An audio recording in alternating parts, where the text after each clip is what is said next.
Hello students, how are you? I hope all of you are doing good and working really hard to get success in your examination, right? चलिए जी start करते हैं अपने आज के lecture के साथ। हम लोग क्या पढ़ रहे हैं? चैप्टर नंबर 6, कुछ बेसिक कॉमन बिजनेस टर्मिनोलॉजीज के बारे में पढ़ रहे हैं। काफ़ी सारी टर्मिनोलॉजीज हम पहले 2 लेक्चर्स के अंदर पढ़ चुके हैं। अब रिमेनिंग यानी कि जो अपनी फाइनेंस और कमोडिटी मार्केट से रिलेटेड जो टर्मिनोलॉजीज थी, अब वो रिमेनिंग टर्मिनोलॉजीज हम पढ़ते हैं। हम लोगों ने लास्ट लेक्चर में बोनस शेयर्स के साथ हम लोगों ने ख़त्म किया था, तो बोनस शेयर्स तक हम पढ़ चुके थे। अब बोनस शेयर के बाद हमारे पास नेक्स्ट है, दैट इज़ बुक क्लोजर। अब बुक क्लोजर नाम बता रहा है किस चीज़ के बारे में है। बुक जो है क्लोज होंगी। ज़्यादातर टर्मिनोलॉजीज जो होती हैं आपके सेल्फ डिस्क्राइबिंग होती हैं, खुद ही डिस्क्राइब कर देती हैं अपना मतलब, बस ज़रूरत है उनके नाम को ध्यान से पढ़ने की। सो बुक क्लोजर, बुक्स को जो क्लोज कर दे। हमने जब लास्ट टाइम बोनस पढ़ा था तो बोनस क्या पढ़ा था? बोनस किसको मिलता है? एग्जिस्टिंग शेयर होल्डर्स को। ठीक है, अब एग्जिस्टिंग शेयर होल्डर्स कौन है? सपोज आप एक लिस्टेड कंपनी है, तो लिस्टेड कंपनी के ट्रेड कैसे होते हैं? शेयर बहुत फ्रीक्वेंटली मैंने अब बेचे, जैसे कि मान लो मिस्टर ए है, उसने अभी बेचा मिस्टर बी को, मिस्टर बी ने उसमें से आधे शेयर बेच दिए सी को, सी ने उसके आधे शेयर बेच दिए डी को, अब डी ने कंप्लीट शेयर होल्डिंग ट्रांसफर कर दी ई को। नंबर ऑफ ट्रांजैक्शन बहुत ज़्यादा होती है और फ्रीक्वेंटली होती रहती है, तो एक साथ एग्जिस्टिंग शेयर होल्डर पता करना ज़रूरी नहीं है। हो सकता है मैंने अभी रजिस्टर अपडेट किया था डी तक, अगली शनि क्या हुआ, वो ई को ट्रांसफर हो गया, तो एग्जिस्टिंग शेयर होल्डर्स का पता करना बहुत मुश्किल है। तो इस चीज़ को इजी करने के लिए लोगों ने क्या किया, या फिर लॉ मेकर ने क्या किया? लॉ मेकर ने एक कॉन्सेप्ट इंट्रोड्यूस किया जिसका नाम क्या है? बुक क्लोजर, यानी कि आप बुक्स क्लोज कर दो। अब हम किसको जानना चाहते हैं? Existing share holder. Share holder क्या है? मेंबर है, तो मेंबर की बुक जिसको बोला जाता है क्या? Register of members. ठीक है, इसमें एंट्री करना बंद कर दो कुछ टाइम के लिए, यानी कि मार्केट में खबर फैला दो कि मैं अपना रजिस्टर ऑफ मेंबर बंद करने वाला हूं, यानी कि जिस दौरान रजिस्टर ऑफ मेंबर बंद होगा उसमें कोई भी ट्रांजैक्शन रिकॉर्ड नहीं की जाएगी। तो जब आप ये रजिस्टर ऑफ मेंबर जिस टाइम पर क्लोज करते हो उस ड्यूरेशन को बोला जाता है बुक क्लोजर। तो बुक क्लोजर में करोगे क्या?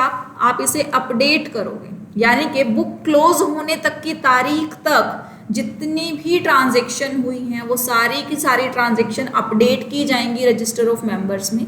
तो उस अपडेशन के अकॉर्डिंग सभी शेयर होल्डर्स का नाम लिख लिया जाएगा कि अच्छा इन लोगों को शेयर ट्रांसफर हुआ है, तो इन लोगों को क्या मिलना चाहिए? बोनस इशू मिलना चाहिए। ठीक है जी, बोनस इशू देना हो आपको, कोई नए शेयर बांटने हो जो आप एग्जिस्टिंग को बांटना चाहते हो, या डिविडेंड बांटना हो, इन सब कामों के लिए आपको अपनी बुक्स जो हैं वो क्लोज करनी पड़ती हैं, ताकि आप डिटेल्स निकाल पाओ कि एग्जिस्टिंग शेयर होल्डर कौन कौन है।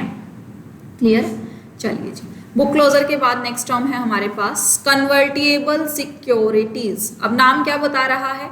ऐसी सिक्योरिटीज जो कि क्या होंगी? जो कि कन्वर्ट होंगी, यानी कि हम डील करेंगे ऐसी सिक्योरिटीज के साथ जो कि कन्वर्ट होने वाली हैं। सो असिक्योरिटी, सिक्योरिटी मतलब हमारे स्टॉक हो सकते हैं, बॉन्ड हो सकते हैं, डिबेंचर, यानी कि वो सिक्योरिटीज जो कि डील की जा सकती हैं, यानी कि जो कि खरीदी बेची जा सकती हैं। कौन? इशूअर, यानी कि issuing company, issuing authority. That can be converted into other securities, यानी कि ऐसी सिक्योरिटीज जो कि किसी दूसरी में बदल जाए। जैसे कि मान लो मैंने यहाँ पर प्रेफरेंस शेयर बेचे थे, ठीक है, प्रेफरेंस शेयर्स को मैंने बोला कि 5 साल के बाद तुम इक्विटी में कन्वर्ट हो जाओगे, या मैं तुम्हें ऑप्शन देता हूँ कि 5 साल के बाद तुम इक्विटी में कन्वर्ट करवा लो अपने आप को। ठीक है जी, जब मैंने आपको ऑप्शन दिया कि आप 5 साल के बाद चाहो तो अपने आप को कन्वर्ट करा लेना, तो मैं क्या हुई? मैं कन्वर्टेबल सिक्योरिटी हुई eight the option of the holder. Holder चाहेगा तो मुझे कन्वर्ट करवा लेगा।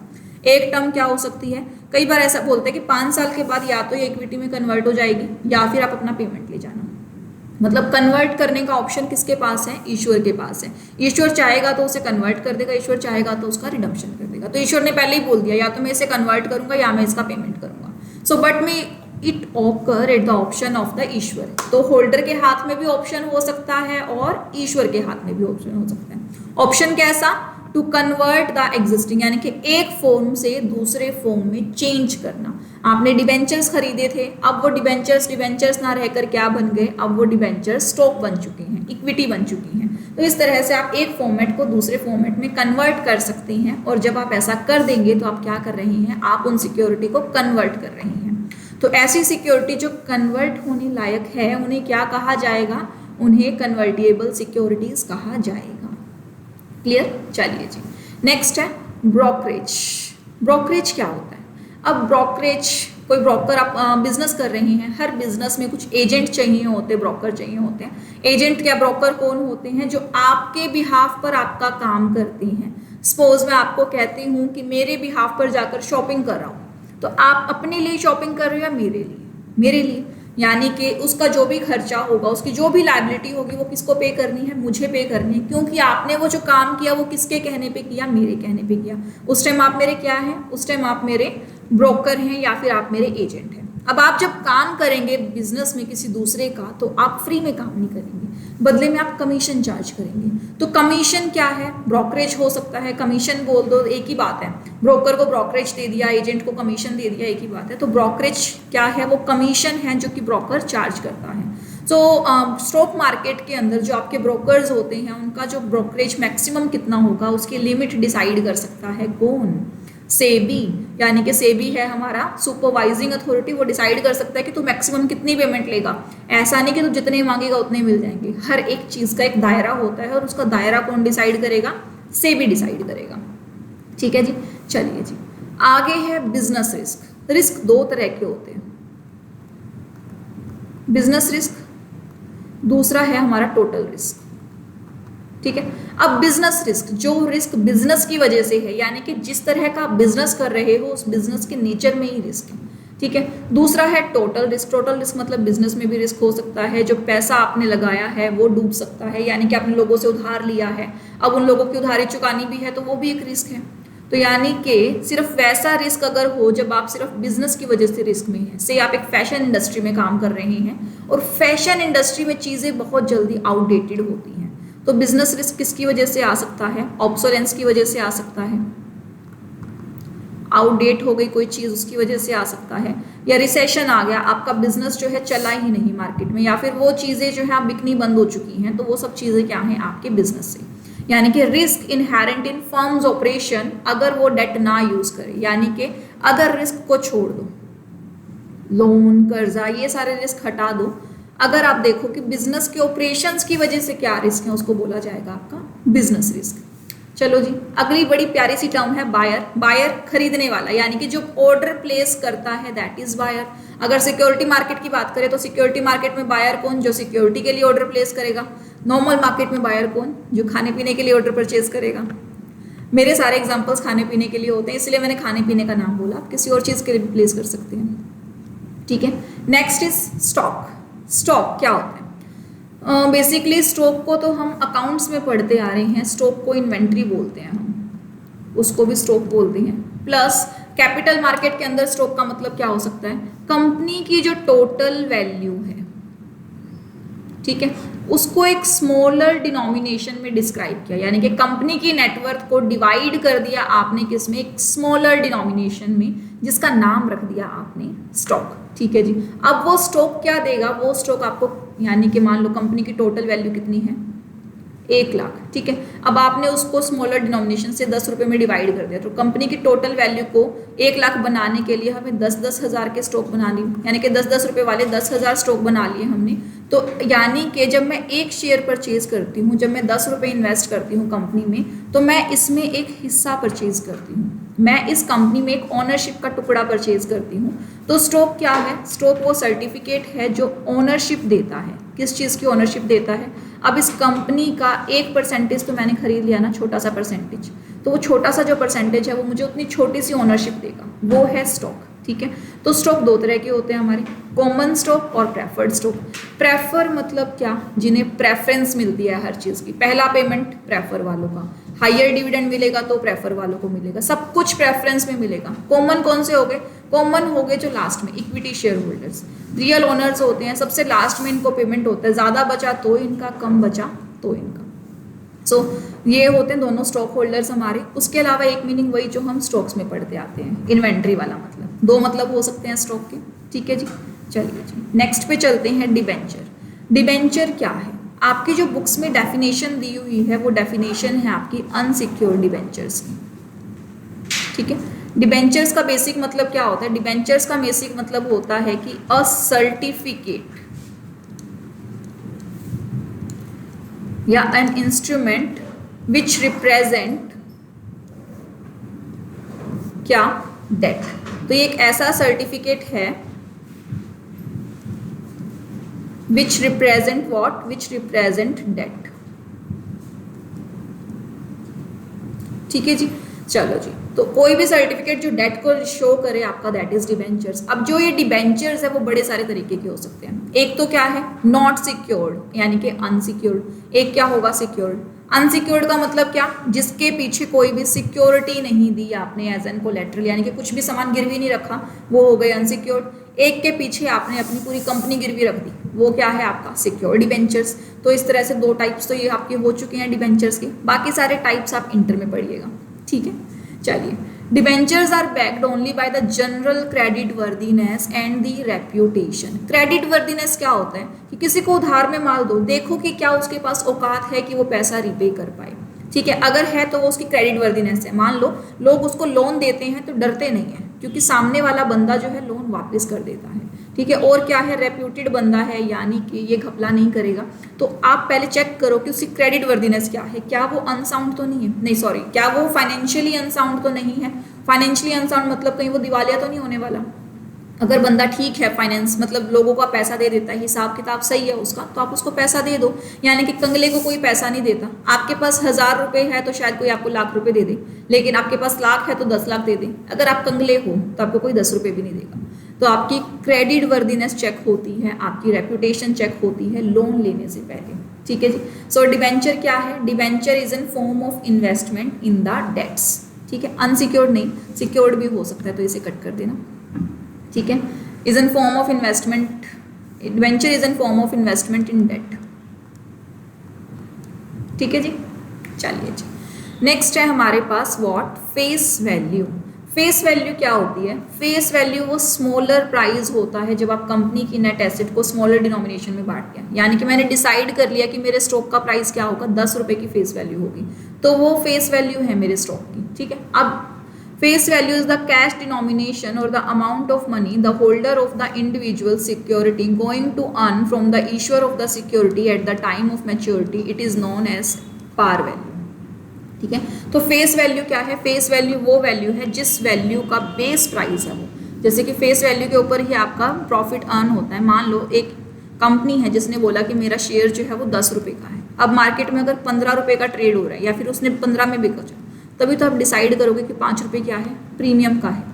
तो 10 रुपए वो बेसिक वैल्यू है उस शेयर्स की, उससे ऊपर या उससे नीचे जाता है तो आप अपना प्रॉफिट या अपना लॉस डिसाइड कर सकते हैं। तो जो फेस वैल्यू है कुछ नहीं, कैश में डिनोमिनेट की हुई मनी है, कैश में डिनोमिनेट किया हुआ अमाउंट है। किसको रिप्रेजेंट करता है? कि इस होल्डर ने बेसिकली इतना हिस्सा तो लिया हुआ है कंपनी का, ठीक है।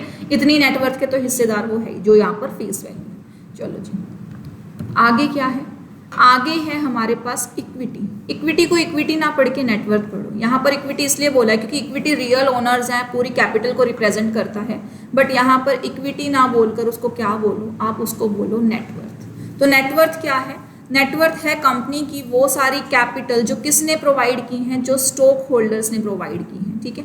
अब इस स्टॉक होल्डर्स की कैपिटल के अंदर आपके प्रेफरेंस स्टॉक भी इंक्लूसिव होते हैं, यानी कि टोटल कैपिटल जो कंपनी के पास अवेलेबल है वो सारी की सारी कैपिटल आपकी कहलाएगी नेटवर्थ, ठीक है। सो नेटवर्थ क्या है? कैपिटल वाले पोर्शन में जो हम यहाँ पर इक्विटी लिखते हैं, ठीक है। इक्विटी के अंदर आप सारा रिजर्व्स, यानी कि जो रिजर्व्स आप जमा करते हो वो सब भी आता है। फिर इसमें आएगा आपका प्रेफरेंस शेयर्स। तो ये सारे क्या हैं? आपके कैपिटल का पार्ट है। इस कैपिटल को आप नेटवर्थ भी कह सकते हैं, ठीक है जी। चलिए नेक्स्ट आ जाइए, डिविडेंड। अब डिविडेंड क्या है? डिविडेंड, अब आपने कंपनी में इन्वेस्ट किया किसके अंदर? इक्विटी के अंदर या फिर प्रेफरेंस के अंदर, ठीक है। दोनों ही क्या है? स्टॉक है। अब इन्वेस्टमेंट के बदले कुछ तो मिलना चाहिए। ऑनर्स हैं तो इनको मिलता है प्रॉफिट का हिस्सा। उस प्रॉफिट के हिस्से को बोला जाता है क्या? डिविडेंड, यानी कि ऐसा एंडिंग अमाउंट जो डिवाइड होता है। हर एक वर्ड का मतलब होता है, वो बनता है तो उसका कुछ मतलब होता है। इसमें देखिए मिले हुए हैं दो शब्द, डिवाइड और एंड। डिवाइड मतलब बांटना, आपस में बराबर में बांट लिया, क्या, एंड, एंड में क्या बचा, यानी कि रिमेनिंग प्रॉफिट। जब रिमेनिंग प्रॉफिट आपस में बांट लिया जाता है तो वो कहलाता है dividend. So a portion of the companies earning, company ने जितना कमाया उसका एक पोर्शन होता है डिविडेंड, जो कि दिया जाता है किसको, शेयर होल्डर्स को, as an return over their investment, क्योंकि उन्होंने कंपनी में इन्वेस्टमेंट किया था तो अब बारी है रिटर्न देने की। ठीक है जी। So it is usually declared as percentage of the current share price और सम स्पेसिफाइड रुपीज वैल्यू।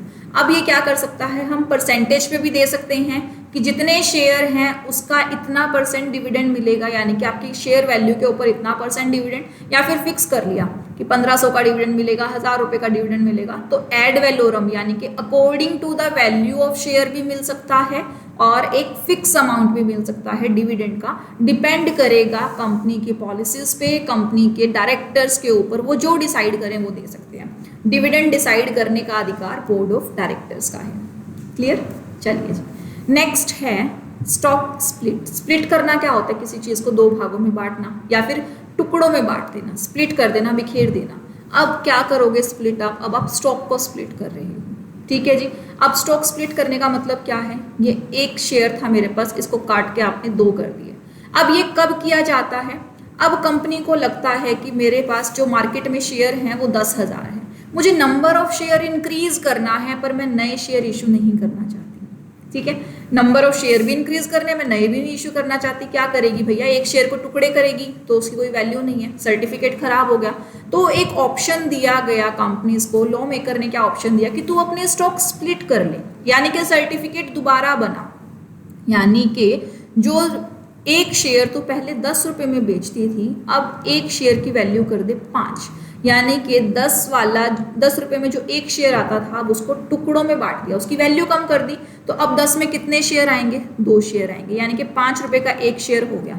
तो मार्केट में अगर 10,000 शेयर एग्जिस्ट करते थे 10 वाले, तो क्या अब 20,000 शेयर एग्जिस्ट करेंगे 5 रुपये वाले, करेंगे, अकॉर्डिंगली वैल्यू कम हो जाएगी। तो इस तरह से कंपनी डिसाइड कर सकती है, जितने नंबर ऑफ शेयर उसको बढ़ाने हो वो बढ़ा सकती है, यानी कि रेशो कुछ भी ले सकती है।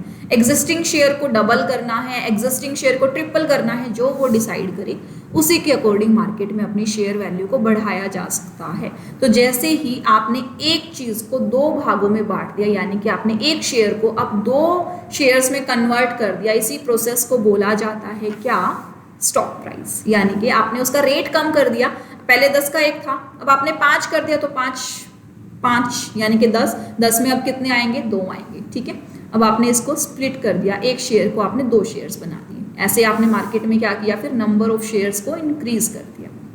ठीक है जी।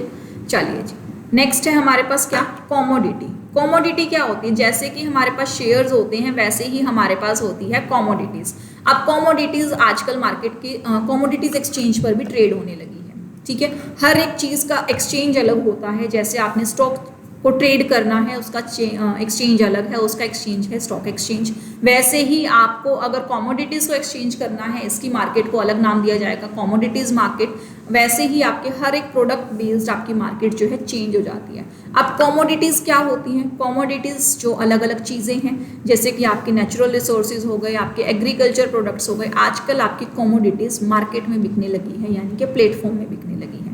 तो उन चीज़ को बोला जाता है कॉमोडिटीज, यानी कि प्रोडक्ट यूज्ड फॉर कॉमर्स। ऐसी चीज़ें जो बिजनेस करने के लिए यूज होती थी अब वो भी बिकने लगी हैं एक्सचेंज पर, तो उनको बोला जाएगा कॉमोडिटीज।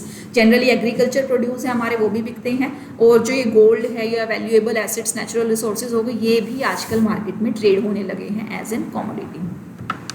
चलिए जी, अगला है हमारे पास क्या, रिटर्न ओवर इन्वेस्टमेंट। अब इसका एक फंडा सिंपल सा है, क्या, हम लोगों को रिटर्न कैलकुलेट करनी है जो किस पर मिली है, हम लोगों को इन्वेस्टमेंट पर मिली है। अब मैं मार्केट में 10,000 रुपये इन्वेस्ट करती हूँ, ठीक है, किसी भी फॉर्म में इन्वेस्ट कर सकती हूँ, मैं इक्विटी में इन्वेस्ट कर सकती हूँ, मैं अपना नया बिजनेस करती हूँ तो मैं बिजनेस में इन्वेस्ट कर सकती हूँ, या मैं डेट में इन्वेस्ट करती हूँ, या मैं any other kind of investment कर सकती हूँ जो ऊपर कवर नहीं। मैं इक्विटी में करूँगी, से मैंने 10,000 रुपये शेयर इन्वेस्ट किए और मुझे मिला क्या, फॉर एग्जाम्पल 1,000 रुपये लगा लेते हैं, चलो 1,000 रुपये का डिविडेंड मिला, तो मेरा रिटर्न कितना है, 1,000 का डिविडेंड, 10,000 का एसेट मल्टीप्लाई बाय 100, तो मुझे 10% रिटर्न मिला। सेम एज अगर मैंने बिजनेस में प्रॉफिट मुझे 1,000 रुपये मिला तो मेरे को कितना रिटर्न मिला, 10% मिला। मैंने डेट लोन दिया था तो मेरा लोन इंटरेस्ट कितना हुआ, चलो लोन पे इंटरेस्ट भी आपको 1,000 रुपये मिला तो यहाँ पर 10% आपका इंटरेस्ट हुआ। इन्वेस्टमेंट किया, इन्वेस्टमेंट पे भी 1,000 रुपये प्रॉफिट हुआ तो यहाँ पर आपको रिटर्न मिल गया 10%। तो ये 10% क्या है, return over the investment. Clear है जी, तो ये रिटर्न ओवर द इन्वेस्टमेंट हो गया। अब एक क्वेश्चन आता है, क्या यहाँ पर मैंने इक्विटी में इन्वेस्ट किया, डेट में इन्वेस्ट किया, बिजनेस में इन्वेस्ट किया, तो मैंने इन सब के अमाउंट को यहाँ पर क्या कर दिया, डिवाइड कर दिया। अब एक एग्जाम्पल और लेते हैं, क्या एग्जाम्पल लेते हैं, अब एक एग्जाम्पल लेते हैं कि अभी जो 10,000 रुपये है ना, मैंने उसको किस तरह से इन्वेस्ट किया ये चेक करते हैं।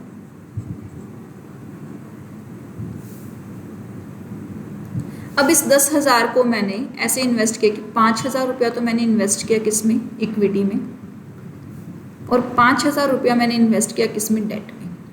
अब मेरा रिटर्न कितना है, अब भैया जितना मुझे डिविडेंड मिला, से 5,000 के ऊपर जो मुझे डिविडेंड मिला, 100 रुपये मुझे यहाँ से मिले और 100 रुपये मुझे यहाँ से मिले, ठीक है। टोटल मुझे कितना बेनिफिट मिला, मुझे 200 रुपये का बेनिफिट हुआ, यानी कि डिविडेंड प्लस इंटरेस्ट, तो मुझे टोटल कैपिटल कितनी थी, 10,000। तो टोटल इन्वेस्टमेंट मेरी अभी भी 10,000 है, तो 10,000 का हम इंटरेस्ट निकालें तो हमारा कितना हुआ, 2%। अब हमें कितना बेनिफिट मिल रहा है, अब हमें 2% का बेनिफिट मिल रहा है। तो बेसिकली हमें कुछ नहीं करना, हमें अपना जो इंटरेस्ट है, यानी जो अपना जो रिवेन्यू है, अपनी जो रिटर्न है, उसको कैलकुलेट करो, उसको डिवाइड करो अपनी टोटल इन्वेस्टमेंट से, आपको मिल जाएगा क्या, रिटर्न ओवर इन्वेस्टमेंट। क्लियर है, चलिए जी। नेक्स्ट है हमारे पास रिस्क। ये रिस्क हम पीछे कर चुके हैं, यानी कि एक था हमारे पास बिजनेस रिस्क। वो बिजनेस रिस्क कैसा था, जो हमारा बिजनेस से आ रहा था। बाकी अदर रिस्क, यानी कि बाकी अदर रिस्क क्या है, हमने बिजनेस में इन्वेस्टमेंट कर दिया, क्या हुआ अगर रिटर्न नहीं मिले तो, यानी कि प्रोबेबल चांसेस ऑफ इन्वेस्टमेंट की एक्चुअल जो रिटर्न आएंगे वो कम आएंगे जैसा कि हमने सोचा है। मैंने सोचा कि मैं बिजनेस स्टार्ट करती हूँ, 10,000 की कैपिटल से स्टार्ट किया, पहले ही दिन या फिर पहले ही महीने में मैं ब्रेक इवन पे पहुंच जाऊंगी।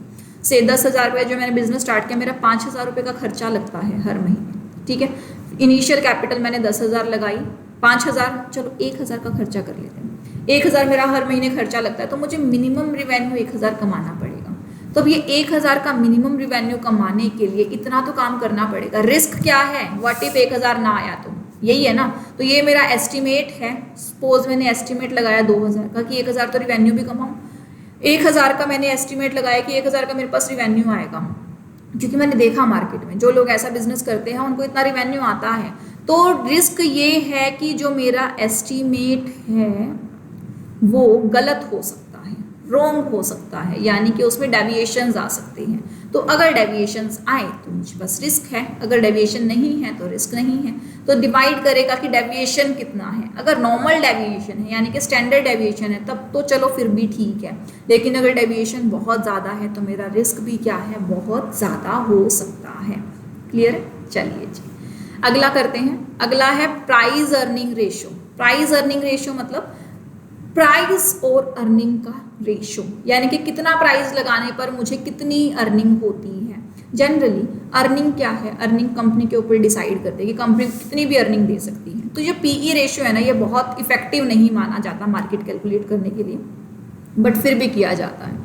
तो क्या होता है कि the market price of a share, से मार्केट प्राइस कितना है, मान लेते हैं किसी शेयर का मार्केट प्राइस है 50 रुपये, of a share divided by the earning profit पर शेयर, यानी कि पर शेयर कितना डिविडेंड मिलता है। अब पर शेयर कंपनी की मर्जी है, कोई कंपनी 5 भी दे सकती है, कोई कंपनी 10 भी दे सकती है, कोई 15 भी दे सकती है, depends on company to company. अब यहाँ पर जो वैल्यू निकलेगी, यानी कि जहाँ पर जो रेशो निकलेगा, यानी कि 10:1, ये जो रेशो है ये डिसाइड करेगा कि इतना प्राइस लगाने पर आपको कितनी वैल्यू मिलती है, यानी कि आपका पीई रेशो क्या है, वो ही बताएगा आपका कि क्या काम आप कर रहे हो। बट पीई रेशो को आप ज़्यादा उसमें लो मत, यानी कि आप 10 रुपया इन्वेस्ट करते हो तो आपको 1 रुपया मिलता है, इसका मतलब ये हुआ पीई रेशियो का। तो पीई रेशियो आपका बहुत इफेक्टिव नहीं हो सकता क्योंकि इसके अंदर कोई एक्सटर्नल फैक्टर नहीं है, ये सारा का सारा इंटरनली क्रिएट किया जा सकता है। मार्केट प्राइस तो जो चल रहा है उसके अकॉर्डिंग कंपनीज कितना मर्जी शेयर्स दे सकती है। मान लो कंपनी लोन लेकर पैसा दे रही है, कंपनी के पास खुद के पास पैसा नहीं है बट लेकिन डिविडेंड पूरा बांटती है, जैसे कि वो इन्वेस्टमेंट कंपनीज करती थी, तो क्या कंपनी अच्छी हो गई अगर वो डिविडेंड अच्छा बांट रही है? तो बिल्कुल नहीं। तो पीई रेशियो पे आप रिलाई नहीं कर सकते। चलिए जी, अगला पॉइंट क्या है? अगला है जी हमारे पास break even point. Break even point क्या होता है? जो ब्रेक कर दे इवन पॉइंट पे, यानी कि क्या होता है कि ना आप लॉस में हैं ना आप प्रॉफिट में हैं, यानी कि आपने दोनों ही पक्षों को बराबर बराबर ब्रेक कर दिया है। यानी कि जो आपके एक्सपेंसेस हैं अगर वो इक्वल हैं आपके रिवेन्यू के जितने, यानी कि एक्सपेंसेस इक्वल्स टू रिवेन्यू, इतना आप कमा चुके हो कि आपने अपने खर्चे पूरे कर लिए हैं, तो आप आ गए ब्रेक इवन पॉइंट पे। सो ब्रेक इवन पॉइंट को ये बोला जाता है कि it is the amount of revenue from sales which exactly equals the amount of expenses. जो एग्जैक्टली अमाउंट ऑफ एक्सपेंसेस के इक्वल है उसको बोला जाता है क्या? Break even points. So break even point is often expressed as the number of units that must be sold. तो break even point में क्या डिसाइड करते हैं? कम से कम कितना यूनिट बेचना पड़ेगा, कम से कम कितना काम करना पड़ेगा ताकि मैं अपने खर्चों को कवर कर पाऊँ। ठीक है जी, तो आप ब्रेक इवन पे आ गए। अगर आपको प्रॉफिट चाहिए तो रिवेन्यू ज़्यादा होना चाहिए, किससे? ब्रेक इवन पॉइंट से या फिर आपके एक्सपेंसेस से। और अगर लॉस चाहिए तो, वैसे तो चाहिए नहीं बट अगर लॉस आ गया तो वो कब आएगा? जब आपका रिवेन्यू लेस है, किससे? ब्रेक इवन पॉइंट से। ठीक है, तो ब्रेक इवन पॉइंट के नीचे रह गए तो आप लॉस में हैं, ब्रेक इवन पॉइंट के ऊपर चले गए तो आप क्या हैं? आप प्रॉफिट के अंदर हैं। क्लियर है? तो इतना ही है हमारा break even point. Break even point के बाद आगे आ जाओ जी, बजट। बजट क्या करता है? बजट एक प्लान है, पूरे साल का आपको फाइनेंशियल एलोकेशन करता है। यानी कि बजट में क्या होता है? फाइनेंस एलोकेट होता है। प्लान बनाते हैं पूरे साल का। प्लान क्या होता है? प्लान के अंदर आप हर एक पार्टी को या फिर हर एक डिपार्टमेंट को अपना अपना फाइनेंस एलोकेट कर देते हो कि तुझे पूरे साल में इतना पैसा मिलेगा और इसके अकॉर्डिंग तुझे अपना काम करना है। तो बजट की अगर डेफिनेशन बोलूँ तो detailed plan in formal quantitative terms, यानी कि monetary terms. So detailed plan for the use of financial and other resources, कि तुम्हें इतने रिसोर्सेज मिले जाएंगे और इसके बदले तुम्हें वो अचीव मुझे करके देना है, जो भी टारगेट है। यानी कि इतने रिसोर्सेज में आपको टारगेट अचीव करना है, ये बना दिया जी आपने बजट। अब लोगों को कहा काम करो, तो उसे बोला जाएगा बजट। ठीक है जी। नेक्स्ट है हमारे पास कंसोलिडेशन। कंसोलिडेशन +1 +2 में जब अकाउंट्स पढ़ा था तो क्या मर्जर अकाउंट्स को कंसोलिडेट किया था? दो अलग अलग कंपनीज के अकाउंट को एक साथ बनाकर देखा था? शायद नहीं देखा होगा। चलिए आगे करते हैं। सो बिजनेस कॉम्बिनेशन ऑफ 2 और मोर एंटिटीज दैट ओकर्स। अब कंसोलिडेशन का मतलब क्या होता है? दो अलग अलग एंटिटी है उसको आपस में मिलाकर नई एंटिटी बनाकर काम करा दो। सो बिजनेस कॉम्बिनेशन, दो या दो से ज़्यादा एंटिटी जब मिलकर काम करती हैं तो वो कैसे काम करती है? वो अपनी सारी की सारी एसेट्स उस नई एंटिटी में डाल देती हैं। सपोज ए है, बी है, सी है, ये 3 कंपनीज हैं। अब इन 3 कंपनी ने क्या किया? एक कंपनी बनाई डी। ए ने अपनी सारी एसेट इधर डाल दी, बी ने यहाँ, सी ने यहाँ। अब तीनों मिलकर क्या करेंगी? नया बिजनेस करेंगी। अब ये डी बिजनेस कर रही हैं। ये डी बिजनेस क्यों करा गया है? किसी स्पेशल पर्पज के लिए क्रिएट किया होगा ताकि अब ये तीनों एंटिटीज अपने अपने क्या अपनी अपनी रेपुटेशन का, अपनी अपनी स्ट्रेंथ का फ़ायदा उठा सके, आपस में मिलकर बिजनेस कर सके। तो आपस में मिलकर व्यापार करने की प्रक्रिया को कंसोलिडेशन कहा जाता है। ठीक है जी। चलिए जी, नेक्स्ट है क्रेडिटर्स एंड डेटर्स। क्रेडिटर्स क्या है? हमने बिजनेस के लिए किसी से उधार से माल लिया तो वो हमारा क्या हो गया? क्रेडिटर, यानी कि जिसने बिजनेस से अभी पैसा लेना है। So these organisation you owe money, हमने इनसे मनी ओ किया है, यानी कि हमें इन्हें अभी मनी देनी है, उधार में पैसा देना है। तो ये को क्या बोलते हैं हिंदी में? लेनदार, यानी कि ऐसे लोग जिनसे जो हमसे पैसा मांगेंगे। अब डेटर्स क्या है? डेटर्स हमारी एसेट्स होती है, हमने इन्हें उधार पे माल दिया है, कभी मर्जी हम इनसे पैसा मंगवा सकते हैं। सो एसेट्स क्या है? जिनको हमने उधार पर माल दिया, यानी कि हमारे अकाउंट्स रिसीवेबल्स हैं जिन्होंने हमसे उधार पे पैसा लिया है या माल लिया है और किसी भी फ्यूचर के टाइम में हम उनसे रिकवर कर सकते हैं अपना पैसा। तो एक काइंड ऑफ एसेट ही है, तो हमें पैसा मिलेगा यहाँ से, तो हमारी एसेट्स हैं। तो डेटर्स जो हैं वो हमारी एसेट्स होती हैं क्योंकि हमें इनको पैसा देना पड़ेगा, तो ये क्या है? हमारी लायबिलिटीज़। क्लियर है जी? चलिए जी, इतना ही करेंगे आज के लेक्चर में। तो जितना हम लोगों ने कवर किया है ये आप कंप्लीटली अच्छे से पढ़ना, ठीक है। और बाकी के चैप्टर्स जो हैं, बाकी की जो टर्म्स है वो हम अपनी नेक्स्ट क्लास के अंदर करेंगे। तब तक पढ़ते रहिए, मुस्कुराते रहिए। Thank you.